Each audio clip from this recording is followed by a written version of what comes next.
Hi guys, welcome to LSSL 5385, that's Young Adult Literature, for the fall 2017 semester.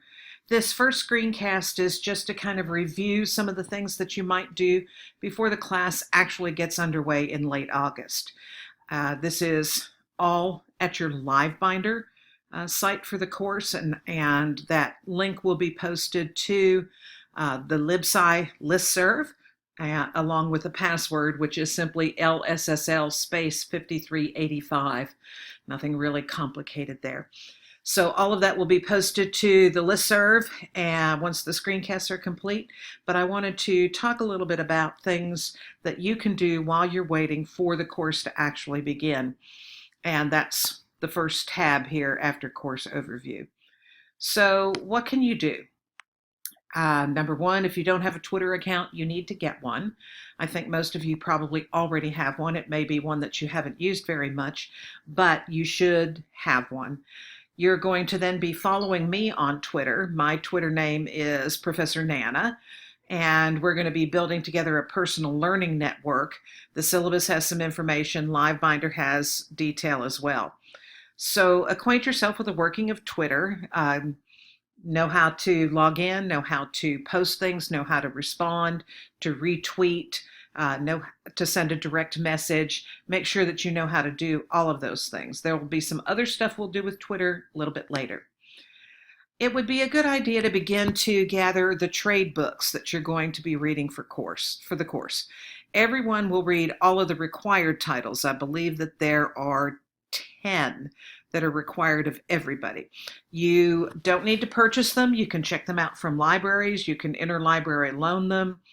Most of them should be available in school libraries. They are all available in paperback form. There's nothing that is brand new this year. You have some choices in books.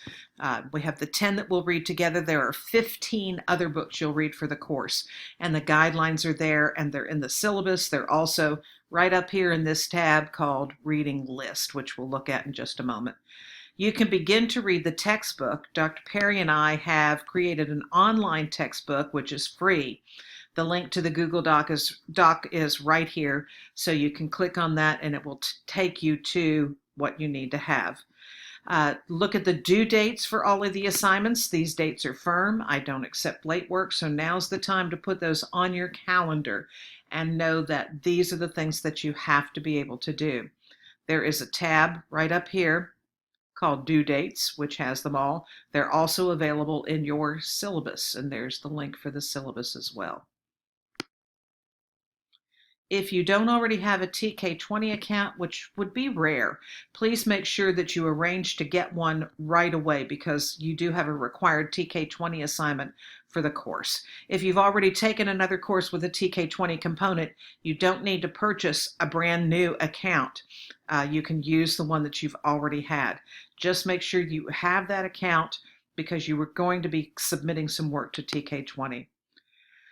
I ask you to hold questions until the Blackboard course site is open. I'm in the middle of the summer semester right now, and so I'm dealing with that. The Blackboard course opens, I think, the last week of August.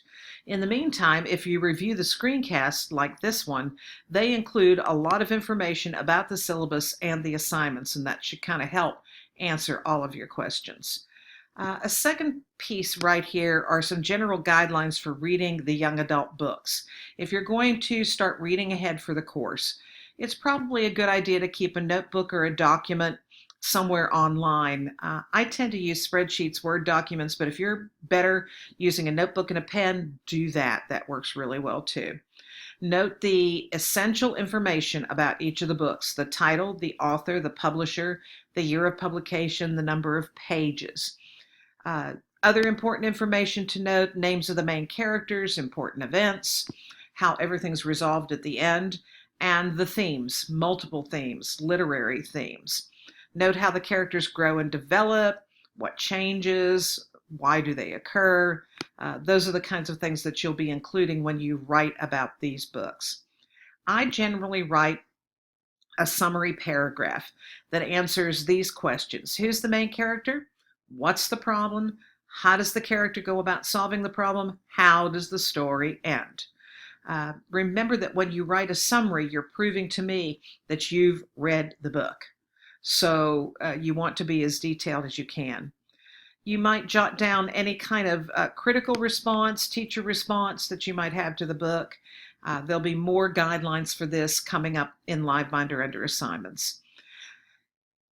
Understand that while there are 25 books, they can be read at a very quick pace. They are written for young adults. They're not terribly difficult to read in terms of that, although some of them are quite complex and quite rigorous. But you should be able to do that with any kind of speed. And since the reading for the syllabus contains much that is new, don't really confer with people who took this course even during the summer. I've changed a couple of the assignments and I've changed a couple of the books too.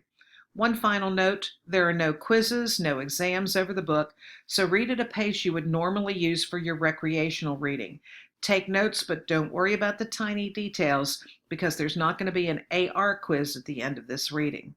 These are just some of the tips that I hope get you started before class actually begins. Remember, if you have questions, try to hold off until the beginning of the semester. But if they're really burning questions you need to have answered, you know how to reach me. You have my email address, and I would certainly encourage you to do that. So welcome to class. We're going to have a good time. We're going to read lots of great books.